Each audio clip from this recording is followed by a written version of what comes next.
নমস্কার বন্ধুরা, কেমন আছেন সবাই? আশা করি সব ভালোই আছেন। আমার একটা ছোট্ট ইউটিউব চ্যানেল কাপেল মেমোমিত ব্লগস 0.2 চ্যানেলে তোমাদেরকে স্বাগতম জানাই। আর তার জন্য আমি এসে গেছি, এখানে এলাম আমাদের গোলবাড়ি। কারণ গোলবাড়িতে এই ঘরটা কিছুদিন আগে ভেঙে পড়ে গেছে বৃষ্টিতে, তো আমাদের ঘরটা ওখানে লড়ে গেছে। এইটা হচ্ছে আমাদের গোলবাড়ি। তো 3টে গরু আছে, এগুলো সব মা লাগিয়েছে, কুমড়ো লাগিয়েছে, তারপরে অনেক কিছু লাগিয়েছে এখানে। এই জায়গাটা কিছুদিন আগে নিয়েছি, তোমরা দেখতেই পাচ্ছ। আমি এই বাড়ি এসেছি কারণ কিছুদিন আগে আমার ছোট মাসির মেয়ের বাড়ি গিয়েছিল আমার দিদা, আমার মামার বাড়ির দিদা। তো এসে আমাদের বাড়িতে ছিল 3 দিন। তো আমি সেই দিদাকে নিয়ে যাব এখন দিয়ে, কারণ বৃদ্ধ মানুষ, টোটোতে পাঠিয়ে দেবো না, বাসে বাসে পাঠিয়ে দেবো না, আমি নিজে দিয়ে আসবো।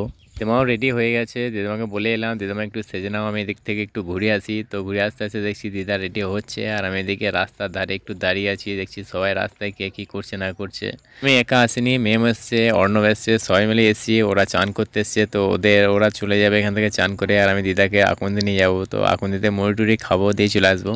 আর এখন বাজছে 9টা 2। তো এই মাত্র দুলদুল বাস গেল, তো দুলদুলটে বাস পেছনে পেছনেই যাব। আর এটা হচ্ছে আমার দিদা, তোমরা দেখতেই পাচ্ছ রেডি হয়ে গেছে। দিদাকে দেখে মনে হবে না, মানে দিদার মানে আমারই বয়স বেশি মনে হবে।